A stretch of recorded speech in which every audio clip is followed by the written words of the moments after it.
తిషాబేయావ్ సందర్భంగా మనం మొదటి దేవాలయము రెండవ దేవాలయము నాశనమైన దినాన్ని జ్ఞాపకం చేసుకుంటూ ఇశ్రాయేల్ ప్రజలు విలాప వాక్యాలు చదువుతారు. కాబట్టి మనం విలాప వాక్యములలో నుండి కొన్ని ధ్యానాంశాలు అషయం సహాయంతో చేద్దాం. ఈ యొక్క తోరా స్టడీ మనందరి ఆత్మలు దేవుని యొక్క సన్నిధికి ఐక్యపరచబడినట్లు, ఎందుకు దేని నిమిత్తము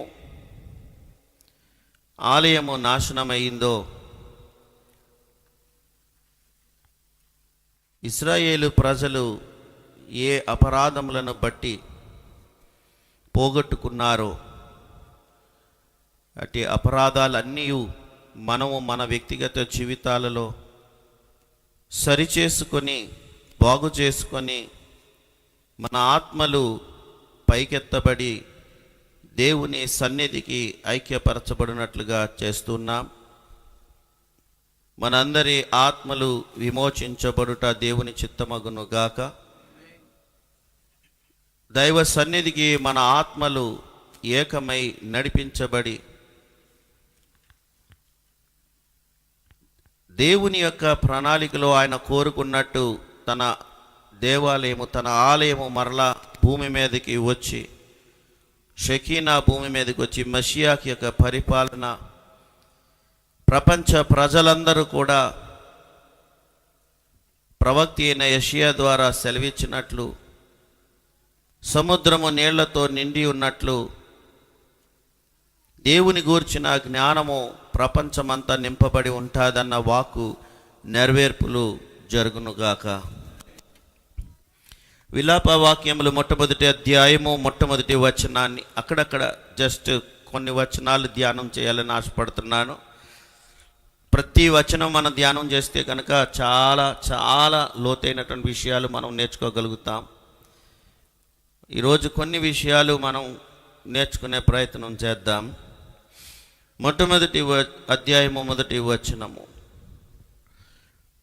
జనభరితమైన పట్టణము ఎట్లు ఏకాకి అయి దుఃఖక్రాంతమాయను, అది విధవరాలి వంటిది ఆయను. అన్యజనులలో ఘనతకు ఎక్కినది, సంస్థానములలో రాచకుమార్తె అయినది ఎట్లు పన్ను చెల్లించినదైపోయెను. ఇది మనకి ఫస్ట్ వచనమే చెప్పుతున్నటువంటి మాట ఏంటంటే, హీబ్రూలో ప్రారంభిస్తే ఏహా ఏహా అని అంటే హౌ, ఎట్లా అనే ఒక పదం. అది ఏహా యాష్వా బదాద ఈర్ రబాతి అంటే దాని యొక్క అర్థము యాక్చువల్గా ఏహా అనే పదంతో ప్రారంభది, ఎట్లా అనే ఒక క్వశ్చన్తో ప్రారంభం. హౌ. యష్వా అనేటువంటి యొక్క వర్డ్ ఇక్కడ యషు టు సిట్ అనే అర్థము.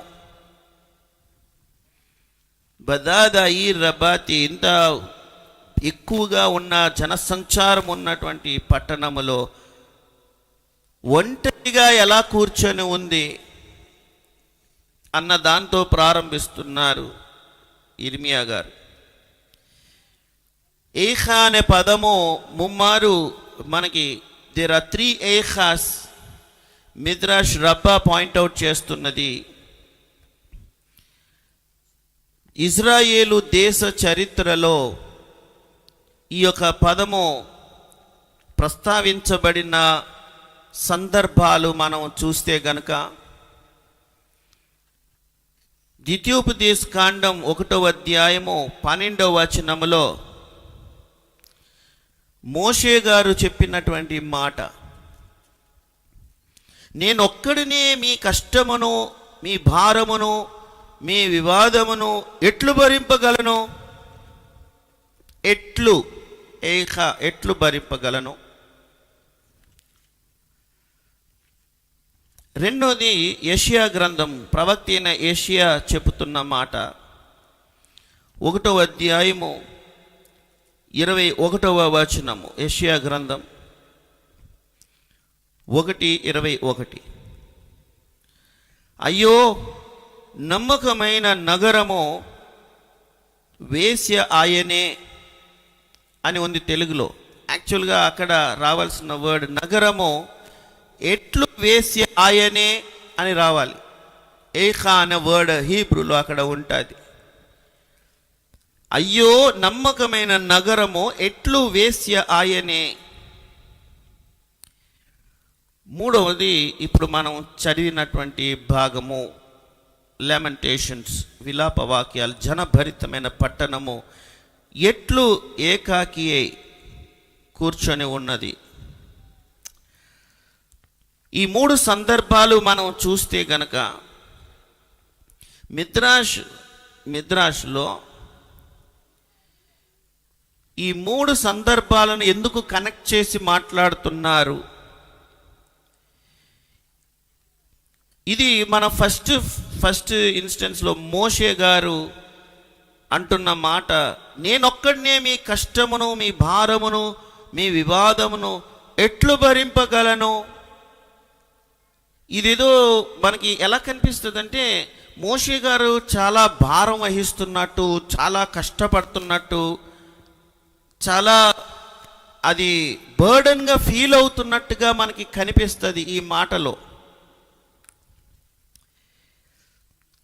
కాదు 3 సందర్భాలు చెప్పినటువంటి విధానము ఇజ్రాయేల్ యొక్క చరిత్రలో, ఇజ్రాయేల్ యొక్క హిస్టరీ డిఫరెంట్ స్టేజెస్ మనకి చూపిస్తుంది అని సేజెస్ చెప్తున్నటువంటి మాట. మోషే గారు ఫస్ట్ టైం మనం ఇక్కడ చూసినట్లు ఎట్లు భరింపగలను అన్నది ఆ యొక్క meaning. How can I alone bear your burdens అంటే దాని యొక్క అర్థము నాకు చాలా కష్టంగా ఉన్నది అనేది కాదు, కానీ ఇశ్రాయేలు ప్రజలు ఎంత దీవించబడి ఉన్నారు, ఎంత అత్యధికంగా ఉన్నారు, చాలా జనం ఉన్నారు. దేవుని యొక్క దీవెన ఎంత అపారంగా ఇశ్రాయేలుపై ఉంది. The challenge is administrative, not moral. ఇక్కడ ఈ సందర్భంలో అడ్మినిస్ట్రేషన్ విధానం అంతా కూడా ఇంత జనము దేవుడు దీవించి ఉన్నాడు, దాని మీద మనం వర్కౌట్ చేయాల్సింది చాలా ఉంది అన్నటువంటి రీతిగా మోషే గారు మాట్లాడుతున్నారు. ఇక్కడ ఇశ్రాయేలు దేశము, the nation is alive and growing. మొట్టమొదటి ఇన్సిడెంట్ ఏఖా అనే ఈ యొక్క పదంలో మనం చూసినప్పుడు ఇశ్రాయేలు ఒక మంచి స్థాయి, విమోచించబడి బానిసల నుంచి వాళ్ళు బయటికి వచ్చి దేవుని చేత ఎన్నికించబడిన వారే యాజక సమూహంగా దేవుడు వారిని ఆశీర్వదించి వారిని బహుగా దీవించినటువంటి ఒక మంచి లైవ్లీగా ఉన్న సందర్భంలో మాట్లాడిన మాట ఇది అని చెప్పి మనం ఫస్ట్ విషయాన్ని గమనించాలి. అంటే ఇక్కడ విలాప వాక్యములో జనభరితమైన పట్టణము ఎట్లు ఏకాకి దుఃఖాక్రాంతమాయను అన్నటువంటి ఆ సందర్భం, ఇక్కడ సందర్భం, అక్కడ సందర్భం ఇంత దీవించబడింది. అంటే సేజెస్ అంటారు కదా, the Midrash compares this progression to a noble woman. ఒక ఘనత వహించిన ఒక స్త్రీ, ఘనతకెక్కిన ఒక మంచి స్త్రీ ఎలా ఫ్రమ్ హానర్ టు డిక్లైన్ ఇలా దిగజారిపోయింది. ఎంత ఘనం, ఎంత ఘనత, ఎంత ఉన్నతంగా బ్రతికింది, జీవించింది ఈ స్త్రీ, దిగజారిపోయిందే. సో ఫస్ట్ మనం మోషే గారు చెప్పిన మాట, దేవుని దీవెన ఎంత అపారంగా ఉంది అన్న దగ్గర వాడిన పదం ఏఖా. ఇప్పుడు అక్కడ నుంచి ఎక్కడికి వస్తున్నామంటే రెండవది యెషయా గ్రంథంలో చెప్పిన మాట, అయ్యో నమ్మకమైన నగరము, నమ్మకంగా ఉన్న నగరము ఎట్లు వేశ్య ఆయనే.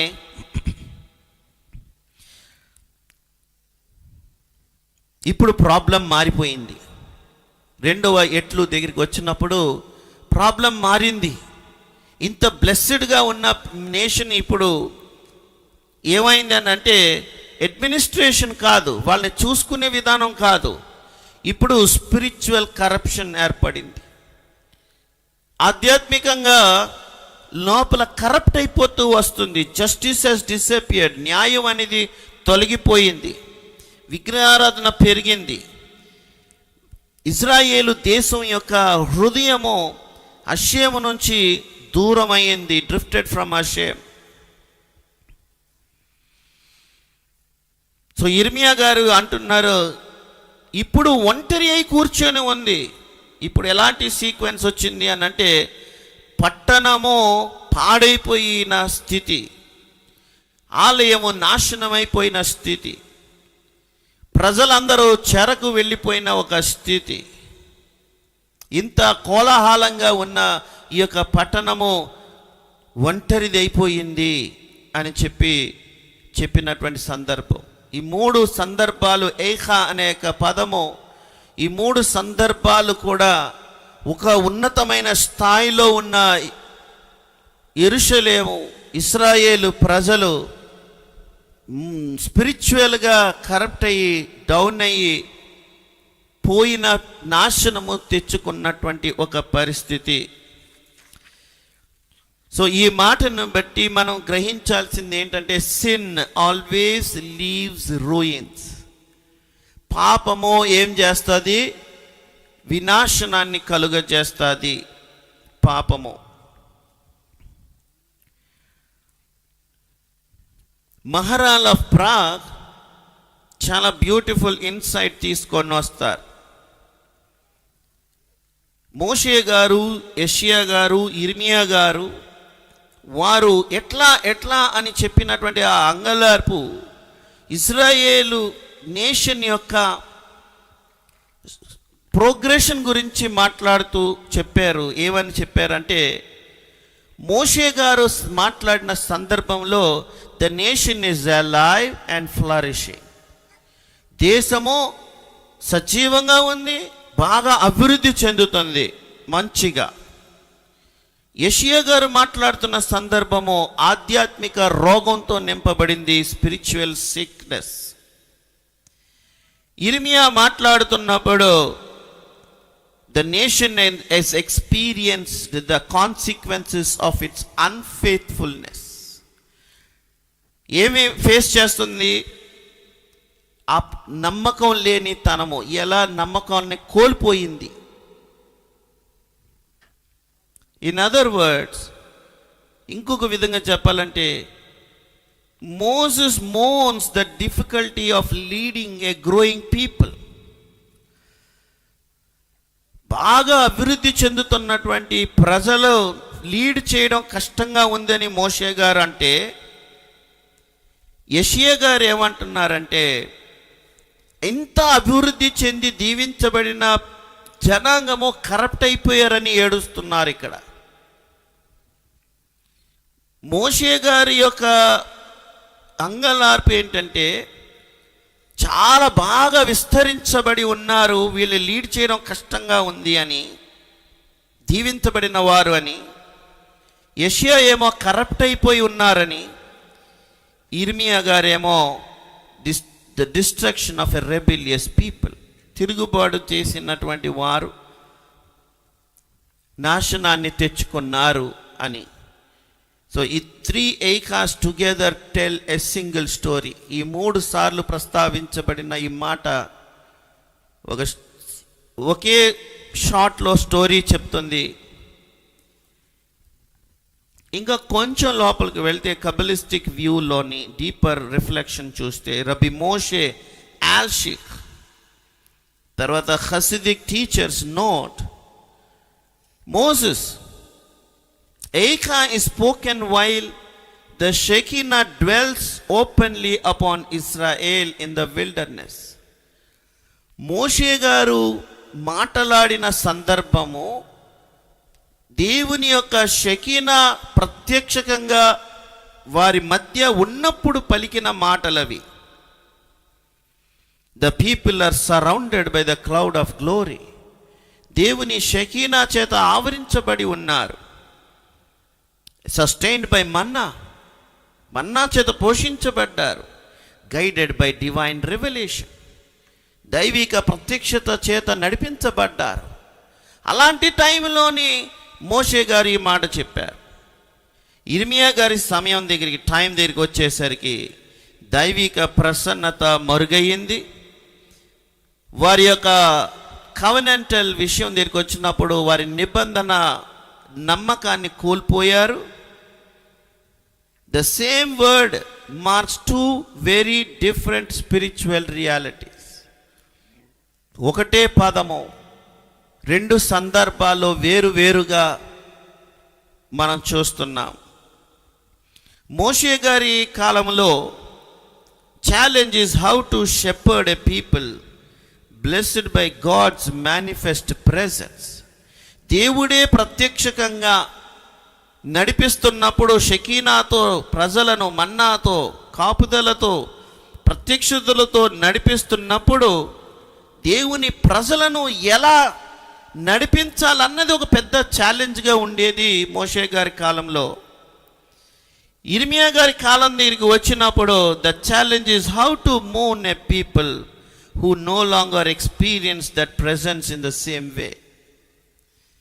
దైవ సన్నిధిని కోల్పోయినటువంటి ప్రజలు ఇంకా ప్రారంభంలో ఎలాగైతే ఈ అనుభవాన్ని పొందారో అట్టి అనుభవాన్ని పోగొట్టుకున్న ప్రజలు ఎలా అంగలార్చాలి దాని గురించి అన్నది ఒక పెద్ద ఛాలెంజ్గా ఉంది ఇర్మియా గారి కాలంలో. ఈ రెండింటినీ మనము మోషే గారి టైము ఇర్మియా గారి టైమును పక్కన ఎట్లా అన్న వర్డ్ తీసుకున్నప్పుడు the word becomes a thread running through Israel's history from blessing to warning to lament. దీవించబడిన జనాంగము ఆ తర్వాత వారే దీవెనకరంగా ఉండాల్సినటువంటి పరిస్థితుల్లో హెచ్చరికలు జారీ చేయాల్సి వచ్చింది. ఆ తర్వాత అంగలార్చాల్సిన పరిస్థితి ఏర్పడింది. Inviting every generation to consider where it stands before Hashem. ఈరోజు మనం అందరము ధ్యానించాల్సినటువంటి అంశము ఈ వాక్యమును బట్టి నేను ఎక్కడ ఉన్నాను దేవుని ప్రసన్నత అనుభవించే విషయంలో వేర్ యామ్ ఐ స్టాండింగ్. నేను ఎంత దగ్గర నడవగలుగుతున్నానా, ఎంత సమీపంగా రాగలుగుతున్నాను దేవునికి. ఇది ఈరోజు మనము వ్యక్తిగతంగా వేసుకోవలసినటువంటి ప్రశ్న. ఇదే వాక్యంలో రాశి గారు ఏమంటున్నారంటే యాక్చువల్గా ఈర్ అనేటువంటి హీబ్రూలో ఉన్న సెంటెన్స్ యొక్క యాక్చువల్ మీనింగ్ తెలుగులో మనకి జనభరితమైన పట్టణము ఎట్లు ఏకాకే దుఃఖాక్రాంతమాయను అని రాశారు, కానీ లేదు. హీబ్రూలో దీన్ని ఎగ్జాక్ట్గా మనం చూస్తే జనభరితమైన పట్టణము ఎట్లు ఒంటరిగా కూర్చొని ఉంది, ఎట్లు ఒంటరి అయి కూర్చొని ఉంది, సింగిల్గా ఉంది. సో రాశి గారు ఏం అబ్జర్వ్ చేస్తున్నారు, ఒకప్పుడు యాత్రలు పండుగలు 3 ప్రధానమైన పండుగలకు గొప్ప కోలాహలంతో కూడినటువంటి జన సమూహముతో యాత్రలు జరిగేది. ప్రతి గోత్రము 12 గోత్రాలు కూడా వివిధ ప్రాంతాల నుండి యెరూషలేముకు ఎక్కి వచ్చే ఆ త్రోవలన్నీ ఎంత కోలాహలంగా ఉండేవి, పట్టణం ఎంత కోలాహలంగా ఉండేది. పట్టణమే ఓవర్ఫ్లో అయింది విత్ లైఫ్, జీవం, ఒకటే ఉజ్జీవం, ఒకటే ఆనందం, ఒకటే సంతోషం. ఆనంద సంతోషాలతో నింపబడి ఉండేట పట్టణము ఇప్పుడు ఏకాకి అయి ఒంటరిగా కూర్చొని ఉంది. జనాలు లేరు, ప్రజలు లేరు, చెరగొనబడ్డారు. ఒకప్పుడు ఇంత ఘనతకెక్కించిన దేశము అన్య దేశాల వారు చూసి ఎంత ఘనత, ఎంత ఆనందం, ఎంత సంతోషం. సొలొమోను గారి టైంలోని ఎక్కడెక్కడ నుండో వచ్చారు కదా వైభవాన్ని చూడడానికి. ఇప్పుడు అదే అన్య దేశాలు ఏం చేస్తున్నారు? ఆ దేశం, ఇజ్రాయేల్ దేశాన్ని మాక్ చేస్తున్నారు, హేళన చేస్తున్నారు, అవమానపరిచే స్థితికి వచ్చింది. దీన్ని బట్టి మనం ఏం తెలుసుకోగలుగుతామంటే, the greater the privilege, the greater the responsibility. ఒక వ్యక్తికి ఎంత అత్యధికంగా రెస్పాన్సిబిలిటీ ఉంటుందో అంతే ఎక్కువగా అకౌంటబిలిటీ ఉంటుంది అని తెలుసుకోవాలి. అది ఎవరైనా కానీ, ప్రపంచంలో ఉన్నవారు ఎవరైనా, ఇశ్రాయేలీలు దేవునికి చాలా సమీపస్తులుగా ఉన్నారు కాబట్టి వాళ్ళని ఎగ్జామ్ చేసేస్తారు అన్నది అయితే లేదు అని తెలియజెప్పడానికి ఈ చరిత్రలో జరిగిన సంఘటనలు.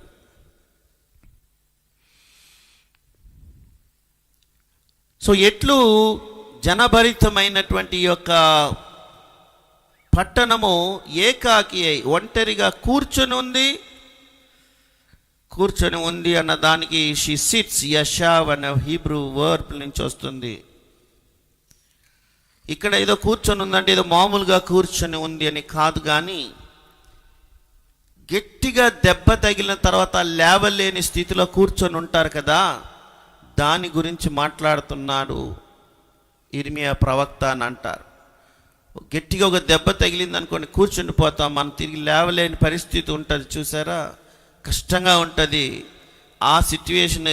ఒంటరిదే కూర్చొని ఉంది అని అంటే, ఇప్పుడు ఉదాహరణకు ఏదైనా భయంకరమైన సంఘటన, గృహంలో ఎవరో చనిపోయారు, క్లోజ్ రిలేటివ్, ఇంకా లేవలేక కూర్చొని ఏడుస్తూ ఉంటారు. చూసారా, ఆ మాట ఇక్కడ ఇర్మియా గారు ప్రస్తావిస్తున్నారు.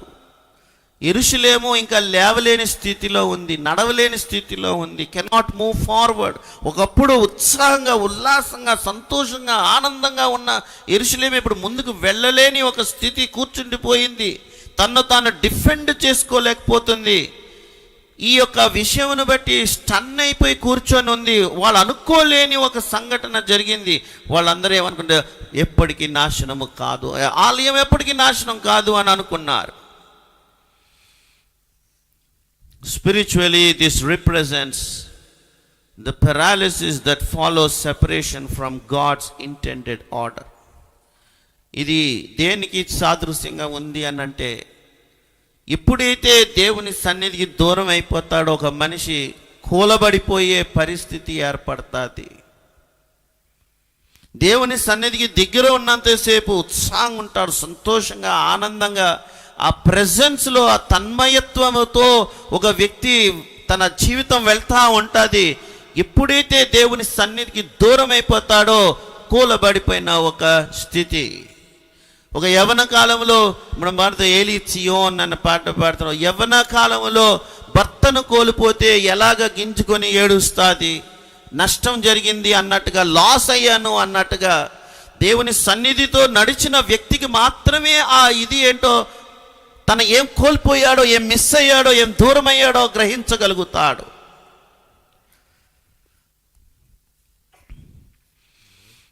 జోహార్ ఇంకా కొంచెం డీపర్ ఎక్స్ప్లెనేషన్కి వెళ్తే, the destruction of the temple reflects not merely a political tragedy but a disruption in the revealed harmony between heaven and earth. ఆలయం నాశనం అనేది ఒక రాజకీయపరమైనటువంటి, దేశానికి సంబంధించిన ఒక రాజకీయపరమైన ట్రాజడీ కాదు. మరి ఏమిటి అని అంటే, పరలోకానికి భూలోకానికి ఉన్న ఒక మంచి సంబంధాన్ని, ఒక హార్మోనియస్ సిట్యువేషన్, పరలోకం భూలోకానికి మధ్య ఉన్న ఒక మంచి కనెక్షన్ని కోల్పోయింది అని అంటారు.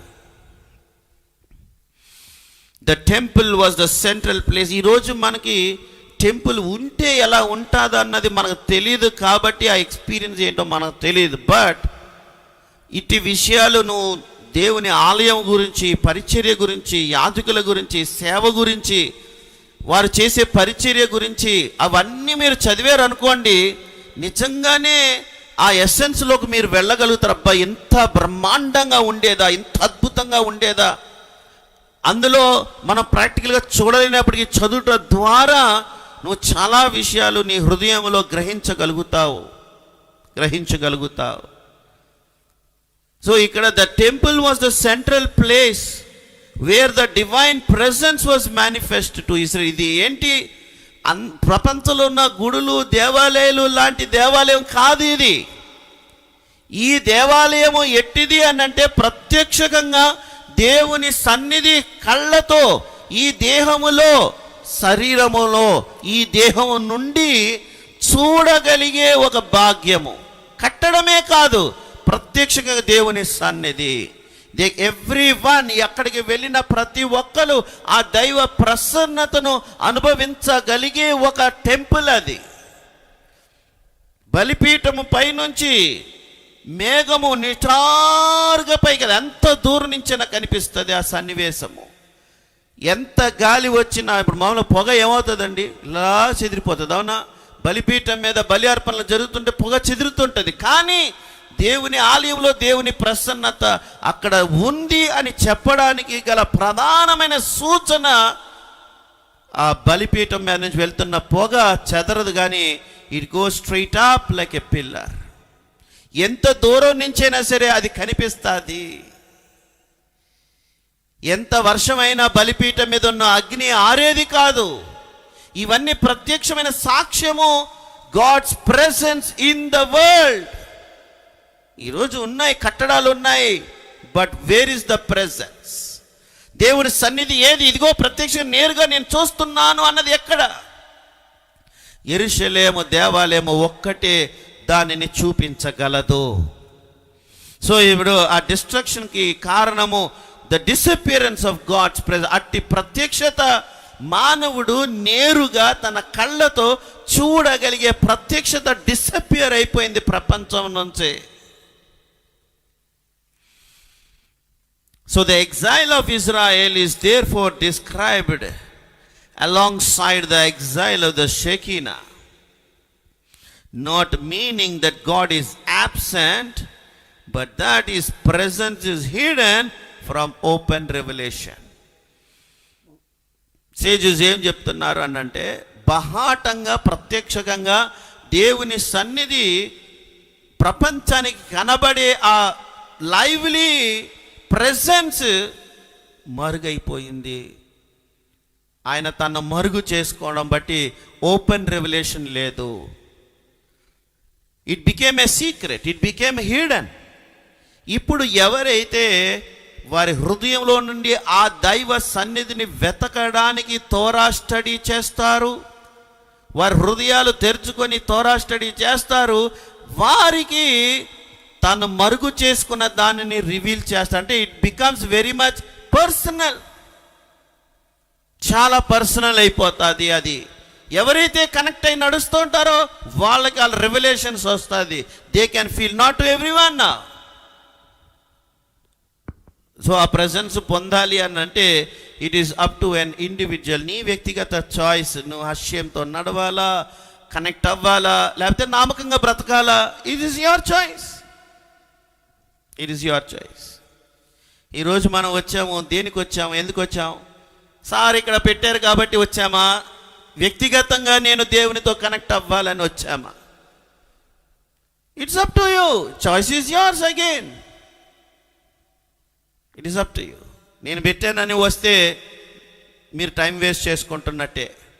You are wasting your time. ఏదో అలాగ వచ్చాం, కూర్చున్నాం, మళ్ళీ వెళ్ళిపోయాము. If you don't open up your heart, నీ హృదయాన్ని నువ్వు తెరచి నేను ఎలా దేవునితో కనెక్ట్ అవ్వాలి అనే ఒక విషయాన్ని నువ్వు నీ వ్యక్తిగతంగా నీలో నుండి అది రాకపోతే అప్పుడు మన యొక్క కూడిక, మనం వచ్చింది, మనం చేస్తుందంతా శూన్యమే, వ్యర్థమే. Let's go to the next meditation point. Second meditation పాయింట్కి వెళ్దాం. 1వ అధ్యాయము 18వ వచనం, విలాప వాక్యాలు. హషేం న్యాయస్థుడు, నేను ఆయన ఆజ్ఞకు తిరుగుబాటు చేసి తిని. సకల జనములారా చిత్తగించి ఆలకించుడి, నా శ్రమ చూడుడి, నా కన్యకులు నా యవ్వనులు చెరలోనికి పోయి ఉన్నారు.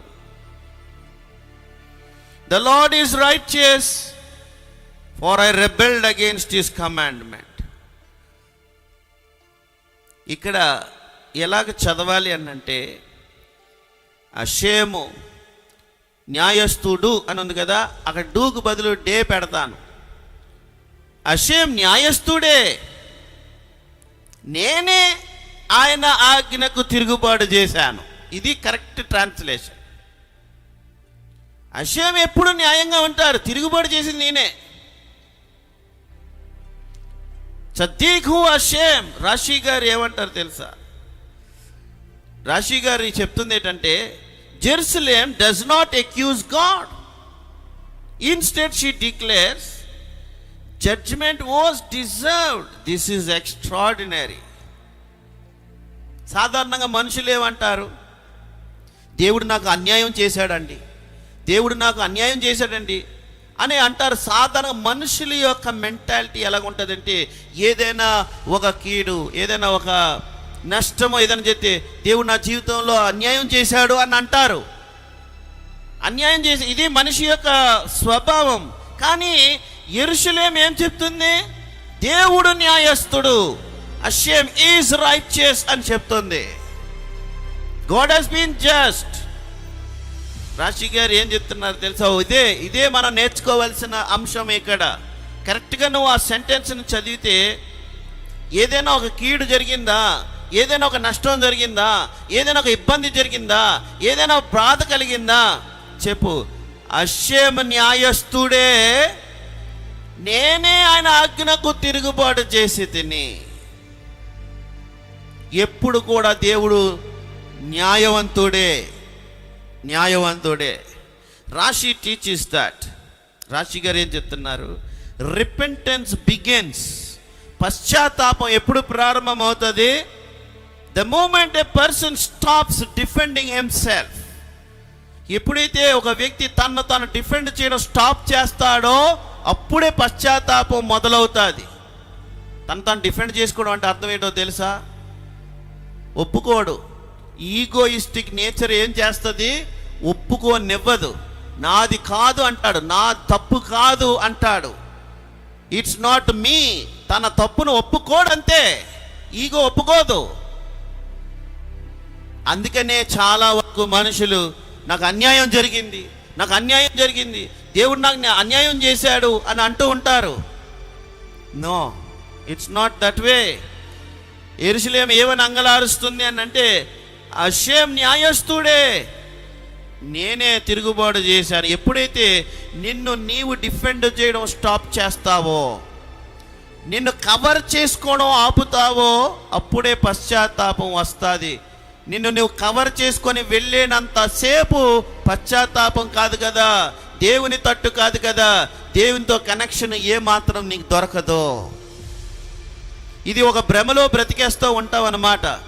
దేవునితో ఉన్నట్టే ఆలయానికి వస్తావు, ప్రార్థనకు వస్తావు, అటెండ్ అవుతావు, but what is the use? No connection, no connection. కారణం ఏమిటి? దానికి నువ్వు కవర్ చేసుకొని డిఫెండ్ చేసుకొని అన్నీ నువ్వు ఏం చేస్తుంటావు? ఉన్నది రియాలిటీని ఒప్పుకోవు, వాస్తవాన్ని ఒప్పుకోవు. ఇంకా కొంచెం ముందుకెళ్తే మిద్రాష్ ఏక రాబాలో, why is Jerusalem finally able to confess? ఎందుకు ఇప్పుడు యెరూషలేము పశ్చాత్తాపపడి కన్ఫెషన్ చేస్తుంది? Because suffering removed illusion. ఏం చేసి ఇప్పుడు ఎప్పుడైతే బాధ, శ్రమ, చెర వచ్చిందో భ్రమ తొలగిపోయింది. ఒక ఇల్యూషన్లో బ్రతికేస్తాడు మనిషి. ప్రతిసారి కూడా ఒక ఇల్యూషన్లో నేను బాగున్నాను, నాకు ఏమీ లేదు, ఐఎమ్ హ్యాపీ, సో అది ఇది అనుకుని వెళ్ళిపోతూ ఉంటాడు. శ్రమ కలుగక మునుపు కీర్తన 119లో ఏం చెప్తారు భక్తుడు? త్రోవ విడిచి తిరిగితేనే శ్రమ కలుగక మునుపు.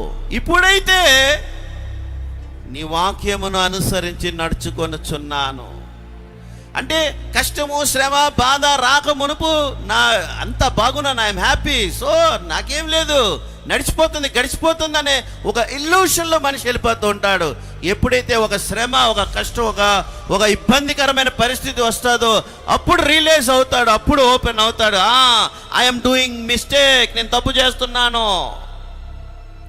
వైల్ ప్రాస్పెరిటీ రిమైన్డ్, అందరూ సమృద్ధిగా ఉన్నారు, మంచిగా ఉన్నారు, ఇల్లులు ఉన్నాయి, ఆస్తులు ఉన్నాయి, ఆలయం ఉంది, పరిచర్య జరుగుతుంది.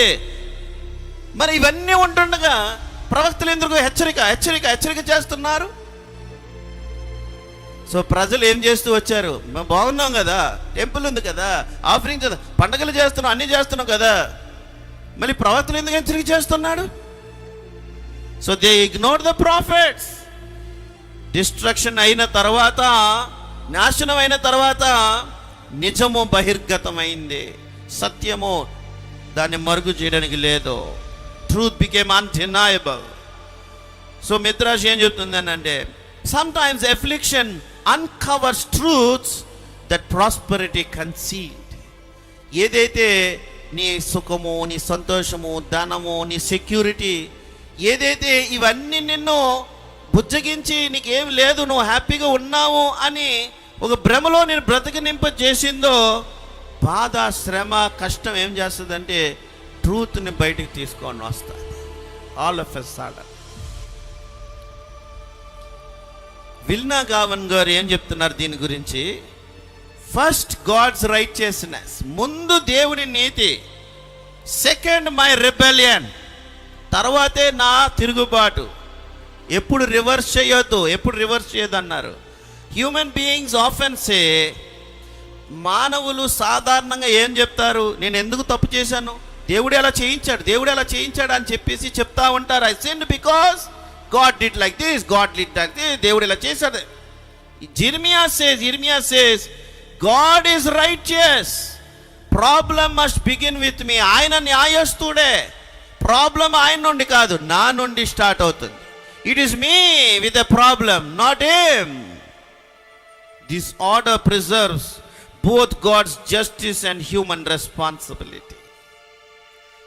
స్వాత్ ఎమ్మెత్ ఏం చెప్తున్నారు అంటే, the very ability to say Hashem is righteous already shows that the heart has begun to heal.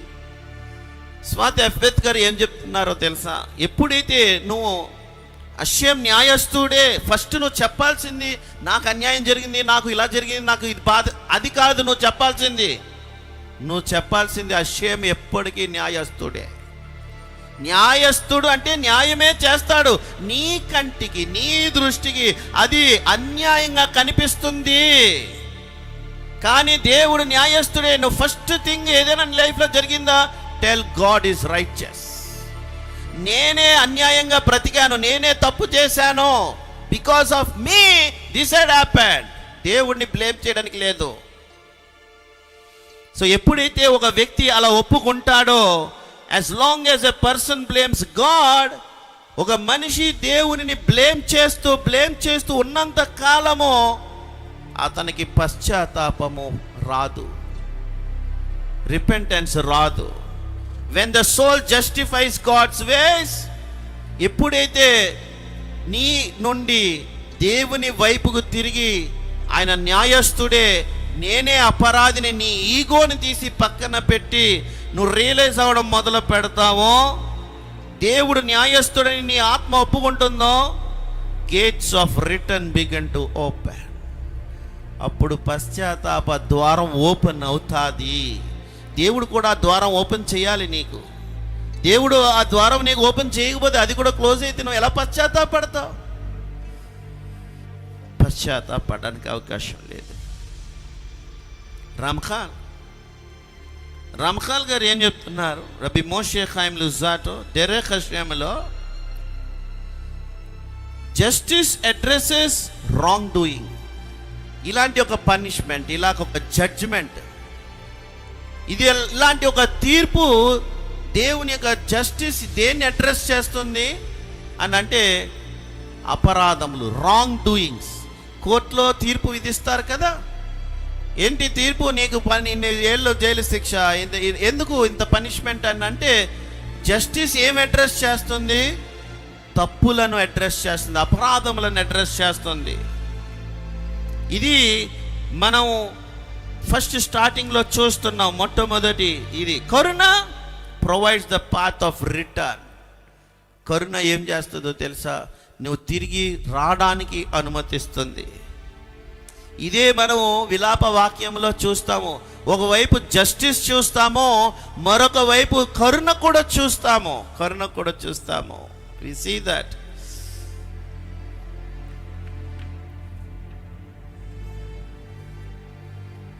Shame Ishmael ఆయన ఏమంటున్నారు? రబ్బీ draws attention to the phrase I rebelled against his word.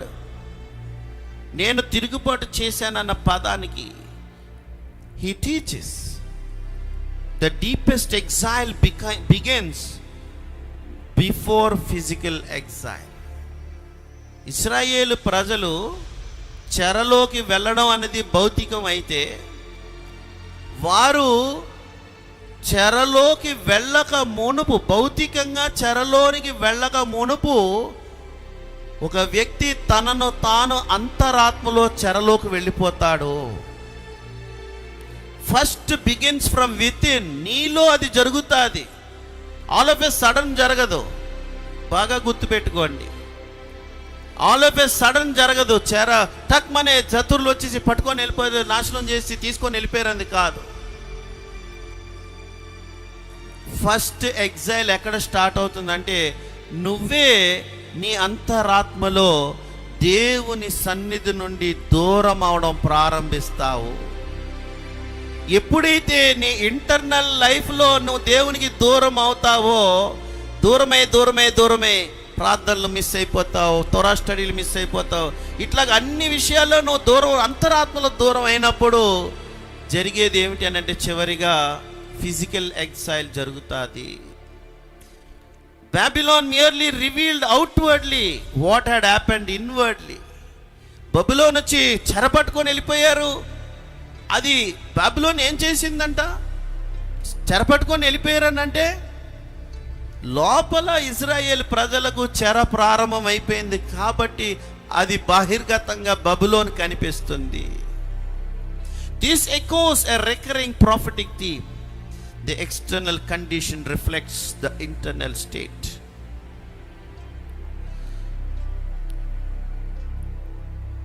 Let's look at the Hasidic insight. ఈ మాట యొక్క Hasidic insight ఏంటో తెలుసా?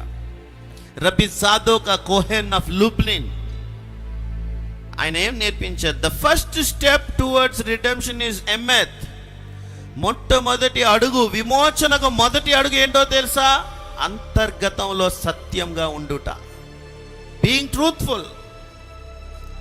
ఒక వ్యక్తి తన లైఫ్లో కుంటి చాకులు చెప్పుకొని బ్రతికేస్తా ఉన్నాడు అనుకోండి, అతని విమోచనకు దగ్గరగా ఉండాడు. ఎప్పుడైతే ఒక వ్యక్తి తన అంతర్గత జీవితంలో నేను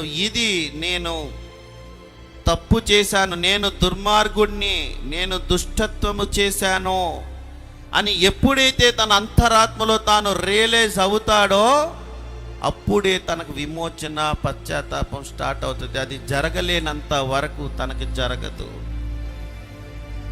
అదే అంటున్నారన్నమాట.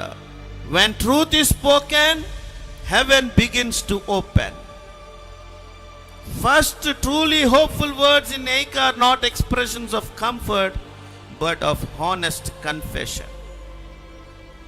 ముందు చేయాల్సింది ఏమిటి అంటే, నువ్వు నీతిగా యథార్థంగా గ్రహించాల్సింది ఏంటంటే, దేవుడు న్యాయస్థుడు, ఆయన క్రియలు సత్యము అనే కన్ఫెషన్ చేయాలి.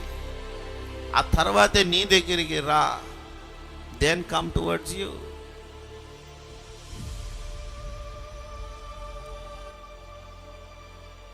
Let's go to the third meditation point. మూడవ మెడిటేషన్ పాయింట్ ఈరోజు విలాప వాక్యములు 3:22-23, 3:22-23.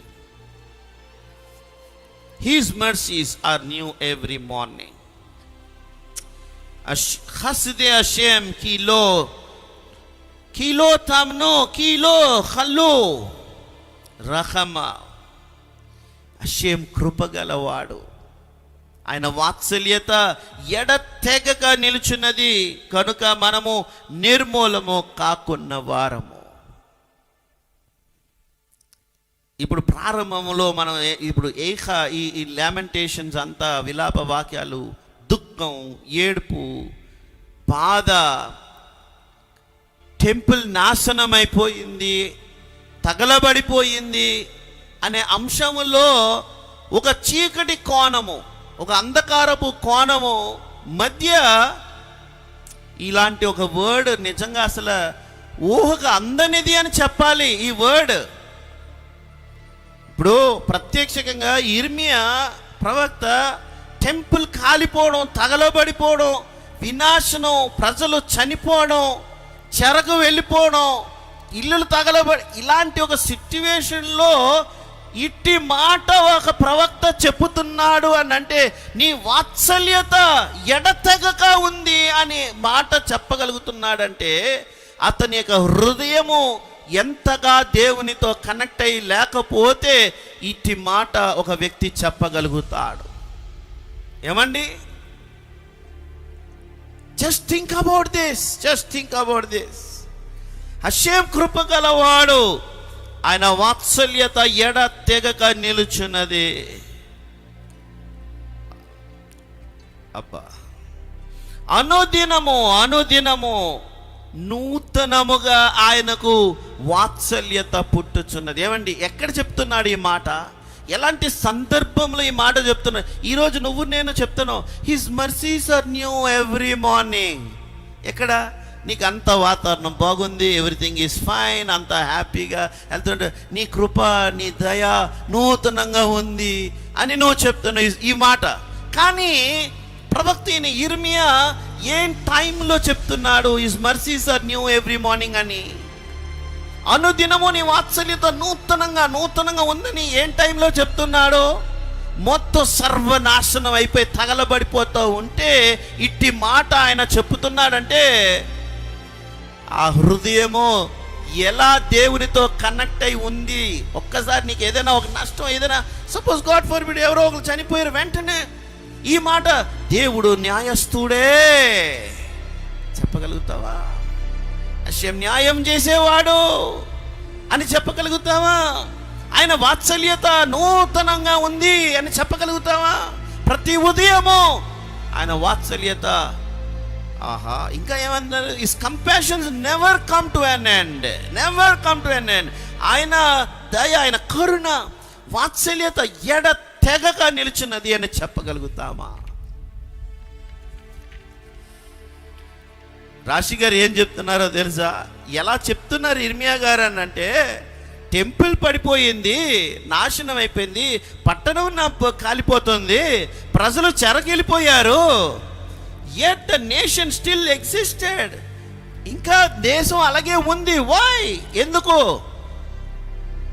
మొన్న క్లాసులో కూడా చెప్పాను, ఇజ్రాయేలు ప్రజల యొక్క చరిత్ర మీరు తీసుకుంటే మొత్తం దేశంలో ఉన్న వాళ్ళందరూ చెదిరిపోయారు, చెరకు కొనుపోబడ్డారు.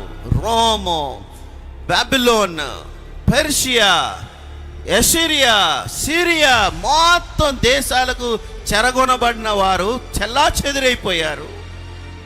వాళ్ళు వెళ్ళిపోతూ వట్టి చేతులతో, ఖాళీ హృదయంతో వెళ్ళలేదు, కానీ వారి తోరాను పట్టుకొని వెళ్ళిపోయారు.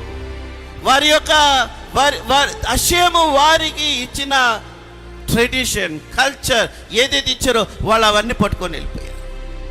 ప్రపంచంలో మనం చూస్తే ఆఫ్రికా దేశం తీసుకోండి. ఆఫ్రికా దేశము నీగ్రోస్ చాలామంది, వేల లక్షల మంది వారిని చెరగొని స్లేవ్స్గా, బానిసలుగా వాళ్ళని పట్టుకొని వెళ్ళిపోయారు.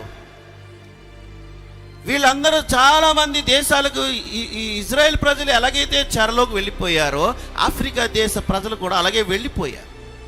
కానీ ఇజ్రాయేల్ ప్రజలు ఎక్కడికి వెళ్ళిపోయినా, ఏ మూలకు వెళ్ళిపోయినా వాళ్ళు తోరాన్ని ఎత్తి పట్టుకున్నారు, వారు సినగాగ్స్ కట్టారు.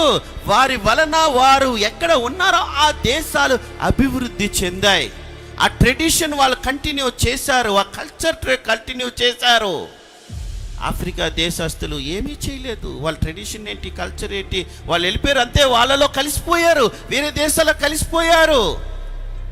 ఇప్పుడు ఇక్కడ రాశి గారు ఏం చెప్తున్నారంటే, ఆయన వాత్సల్యత ఎడతెగక నిలుచున్నది అంటే, నువ్వు దేశంలోనే కాదు, నువ్వు బయటికి వెళ్ళిపోయినా దేవుని కరుణ ఇశ్రాయేలు ప్రజలతో ఉన్నందున ఈరోజు భూ ప్రపంచ 4 దిక్కుల వారు ఉన్నారు, ఇక్కడ ఉండేవారు అన్నదానికి సినగోగులు కట్టడాలు కనిపిస్తూనే ఉన్నాయి. ఈ స్థలంలో వారు ఉండేవారు. కొచ్చిన్, కేరళ, ముంబై, అస్సాం వాళ్ళు వచ్చారు. మన భారతదేశంలో సినగాగ్స్ ఉన్నాయి. ఈరోజు సాక్ష్యం పలుకుతుంది. ఏం పలుకుతుంది? వాళ్ళు ఆలయం పోయిందని, నాశనం అయిపోయిందని వాళ్ళు సమస్తాన్ని కోల్పోయి అన్నిలో కలిసిపోయి వేరే మతాల్లోకి వెళ్ళిపోయి వాళ్ళు ఏమైపోలేదు, మిక్సప్ అయిపోయి వెళ్ళిపోలేదు. కానీ వారందరూ కూడా వారి ట్రెడిషన్ ఎత్తి పట్టుకున్నారు, వారి కల్చర్ ఎత్తి పట్టుకున్నారు. వారి హషేముతో ఉన్న నిబంధనను వారు మీరలేదు. God's covenant mercy had not ceased. Ibn Ezra ఏం చెప్తున్నారో తెలుసా? Because of God's loving kindness, the people were not utterly destroyed. ఆయన వాత్సల్యత ఎడతెగక ఉన్నది అనే ఇర్మియా గారు ఎక్కడ చూసి చెప్పారు? మొత్తం సర్వనాశనం అయిపోయింది అనే సిచ్యువేషన్లో చూసి చెప్తున్నారు. బాగా అర్థం చేసుకోండి. ఆ సిచ్యువేషన్లో నువ్వు నేను మనం ఉండుంటే కనుక అంతా అయిపోయింది, ఇంకా అంతే, close, finished, everything is over అనుకొని మనం ఏదో అయిపోతాము. కానీ ప్రవక్త ఆయన వాత్సల్యత ఎడతెగక ఉన్నది అన్న ఆ మాట బట్టి దాని అర్థము, still today Israel is existing because of God's eternal never ending faithful kindness. ఇది ఇది ఇది ఎందుకో తెలుసా? ఈ ఇర్మియా గారు ఇమోషనల్గా అయిపోయి పరిస్థితులు చూసి మాట్లాడటం లేదు. బాగా అర్థం చేసుకోండి. మనం అందరం ఆల్మోస్ట్ ఇమోషనల్ అయిపోతుంటాం. You should have Torah in your mind. నీకు తోరా ఉండాలి, తోరా చదవాలి. అందుకనే ఇర్మియా గారు ఏం చెప్తున్నారు, ఎక్కడ చూసి మాట్లాడుతున్నారు? ఆ సిచ్యువేషన్ ఆయన కళ్ళెదుగుండి ఇదంతా జరుగుతుంటే ఏం చూసి మాట్లాడుతున్నారు? ఆయన వాత్సల్యత ఎడతెగక నిలిచినదని. లేవియా కాండం 26వ అధ్యాయము 44వ వచనం. లేవియా కాండం 26:44. అయితే వారు తమ శత్రువుల దేశములో ఉన్నప్పుడు వారిని నిరాకరింపను. ఏమన్నారు? ఎక్కడ తోరా ఇచ్చినప్పుడు చెప్పారు ఈ మాట. వారి తమ శత్రువుల దేశంలో ఉన్నప్పుడు వారిని నిరాకరింపను, నా నిబంధనను భంగపరచి వారిని కేవలము నశింపజేయున్నట్లు వారి యందు అసహ్యపడను. ఏలైనగా నేను వారి దేవుడనైన హషేమును. ఈ మాటను చూస్తున్నారు ఇర్మియా గారు. వాళ్ళు శత్రు దేశంలో వెళ్ళిపోయినా, వారు దూర ప్రాంతాలకు వెళ్ళిపోయినా ఉన్నప్పుడు నేను వాళ్ళని వదలను. ఎందుకో తెలుసా? నేను వారికి దేవుడైన హషేమును అని అంటున్నారు. Because I am a God to them. Even though they might be unfaithful to me, but I still stand faithful to them.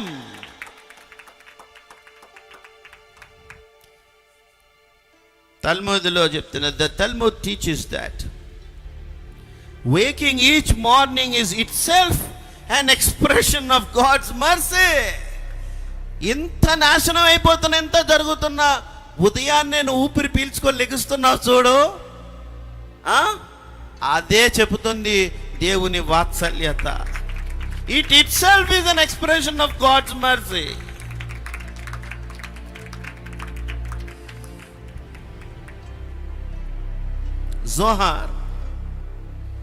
జోహార్లో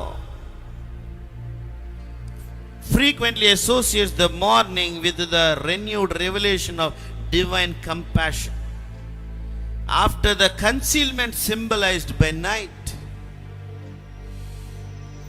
night అనేది దేనికి రాత్రి అంటే ఆయన వాత్సల్యత ప్రతిరోజు నూతనంగా ఉదయము కురిపించబడుతుంది. His mercies are new every morning. ఉదయము ఆయన కృప అని మాట్లాడుతుంది అంటే దాని అర్థము రాత్రి దేనికి రిప్రజెంట్ చేస్తుంది? రాత్రి చెర, అన్సర్టనిటీ, మరుగుతనము. చీకటి అనేది ఏంటి? That which you can't see కదా, డార్క్నెస్. సో అదంతా చెరకు సాదృశ్యంగా ఉంది. ఉదయము దేనికి రిప్రజెంట్ చేస్తుంది అని అంటే the fresh manifestation of God's sustaining care. ఉదయం అనేది ఏంటంటే ప్రతి ఉదయము నీ వాత్సల్యత ఇప్పుడు మన్నా చూస్తే ప్రతి ఉదయం కురుస్తుంది. ఉదయం రాత్రి కురట్లేదు, ఉదయం కురుస్తుంది. సో దేవుని యొక్క మేనిఫెస్ట్ నువ్వు స్పష్టంగా చూడాలి అంటే చీకటిలో చూడలేవు, అంధకారంలో చూడలేవు, కానీ వెలుగులో చూడగలుగుతావు. అందుకే ఆయన యొక్క కృప, ఆయన వాత్సల్యత ప్రతి ఉదయము నూతనంగా కనబడుతున్నది అని చెప్పేసి చెప్తున్నారు. Yirmiyah's declaration is understood mystically as pointing to the continual renewal of God's providence over creation. ప్రతి ఉదయము నూతనంగా కనిపిస్తుంది అని అంటే నువ్వు లేచావు, ఈరోజు సజీవంగా ఉన్నావు, ఊపిరి తీసుకుంటున్నావు. You are taking breath. నువ్వు ఊపిరి తీసుకుంటున్నావు. గాడ్స్ ప్రావిడెన్స్ ప్రతి క్రియేషన్ మీద ఉంది. ఎవ్రీ సన్ రైజ్, ప్రతిరోజు సూర్యోదయము బికమ్స్ ఎ సైన్. ఏంటి? ప్రతి ఉదయము, ప్రతి సూర్యోదయము ఒక సూచన. ఏమిటి అని అంటే నీ చెర, నీ చీకటి, నీ అంధకారపు జీవితం శాశ్వతం కాదు, సూర్యుడు ఉదయిస్తూనే ఉంటాడు అని తెలియజెప్పడమే దేవుని యొక్క ఎడతెగని కరుణ కురిపించబడుతుంది. ఆయన నామం దీవించబడునుగా. Faithfulness belongs to God. హీర్స్కి గారు ఏం చెప్తున్నారు అనంటే something remarkable. Emphasis is not on Israel's faithfulness. ఇక్కడ ఇజ్రాయేల్ నమ్మకత్వం గురించి మాట్లాడి, it is on God's faithfulness. Even we fail, God will not fail.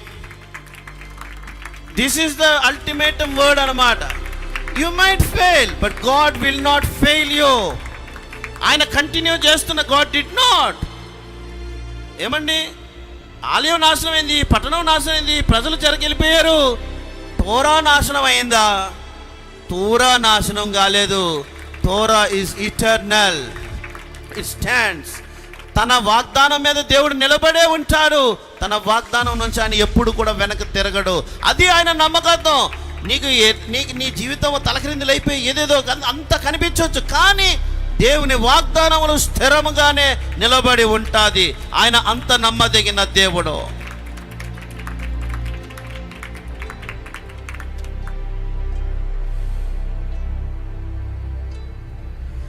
Rabi సాదోక్ Cohen, ఈయన ఏం చెప్తున్నారో తెలుసా? ఈ మాటను ఎక్స్ప్లెయిన్స్. సాధారణంగా ప్రజలు, people imagine they must first become worthy before God will show mercy.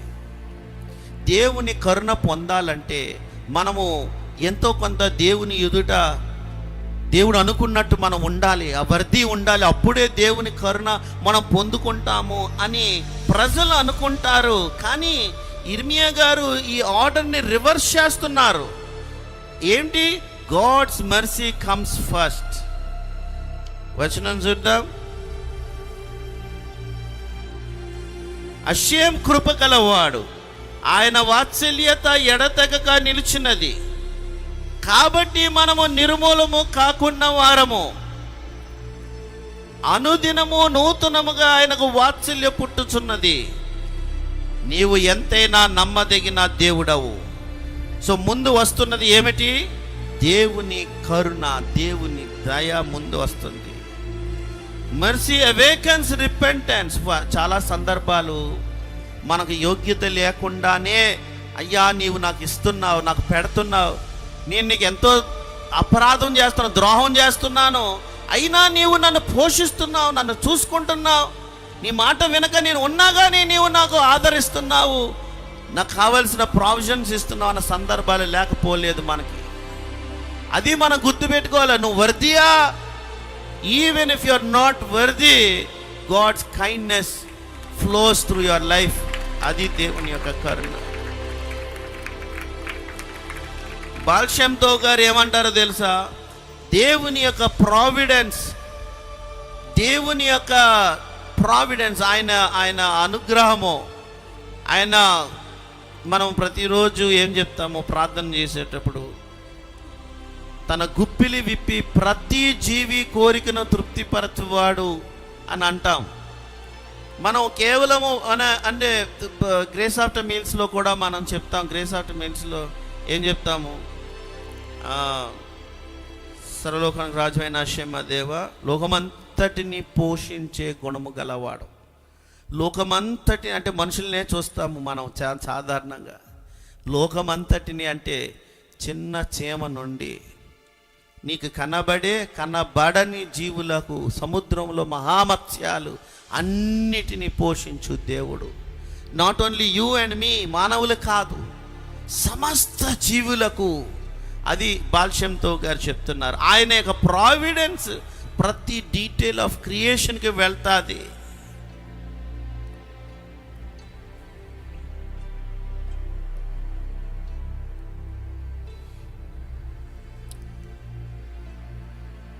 ప్రియమైన సమాజమా,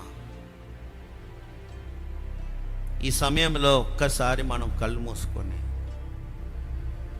2 నిమిషాలు, ఇప్పటి వరకు నువ్వు అనేకమైన మాటలు విన్నావు, దాన్ని ఒక్కసారి రిఫ్లెక్ట్ చేయు. దేవుని కరుణ, దేవుని దయను నేను ఎక్కడ ఓవర్లుక్ చేశాను, దాటి వెళ్ళిపోయిన, కనుగోకుండా ఒక ఇల్యూషన్లో, నాది నేను అనే ఒక భ్రమలో నేను వెళ్ళిపోయాను.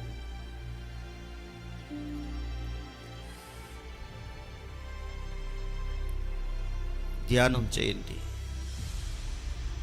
మన దుఃఖంలో, మన కన్నీటిలో, మన ఇరుకైన ఇబ్బందికరమైన బాధాకరమైన పరిస్థితులలో దేవుని కరుణను చూసావా? దేవుడు నన్ను శిక్షిస్తున్నాడు అనుకుంటున్నావా? బాధ గురి చేస్తున్నాడు అనుకుంటున్నావా? అలాగ అనుకున్నావా? దేవుని కరుణను కనుగొనగలిగామా?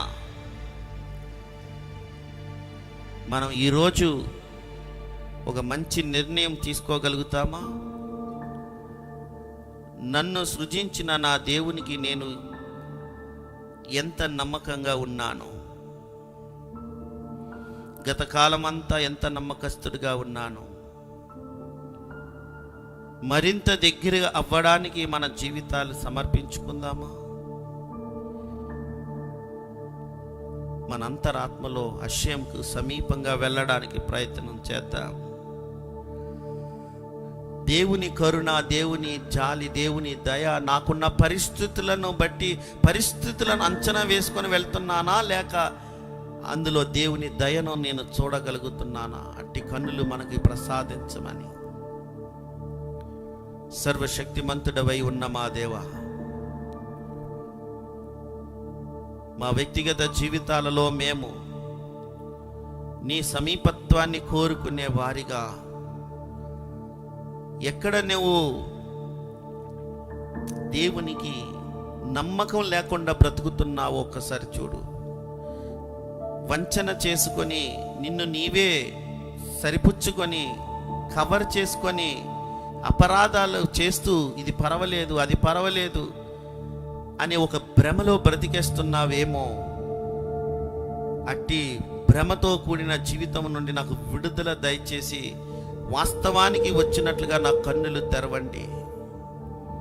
నాకు రియాలిటీ కావాలి అశ్యం. నేను భ్రమలో బ్రతకకూడదు, ఇల్యూషన్లో బ్రతకకూడదు. Let me live a life of reality. Let me live a life of reality. నా మూలంగా నాశనము జరగకూడదు, వినాశనము జరగకూడదు.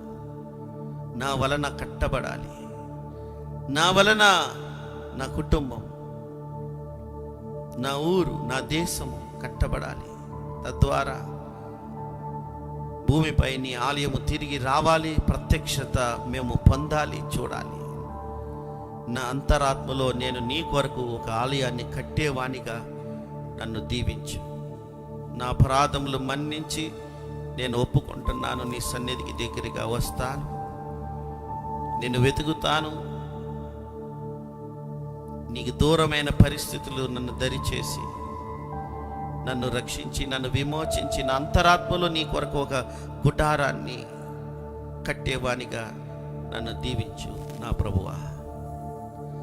అట్టి భాగ్యము నీ ప్రజలైన ఇశ్రాయేలీలకు, ప్రపంచంలో ఉన్న ప్రజలకు నీవు అనుగ్రహించడం ద్వారా మా అంతర్గత జీవితాల్లో నీ కొరకైన ఆలయము మేము కట్టడం ద్వారా బహిరంగ యెరూషలేము ప్రాంతమందు నీ పరిశుద్ధ దేవాలయము శీఘ్రంగా త్వరగా మషియాకు ఆగమనము జరుగునుగాక.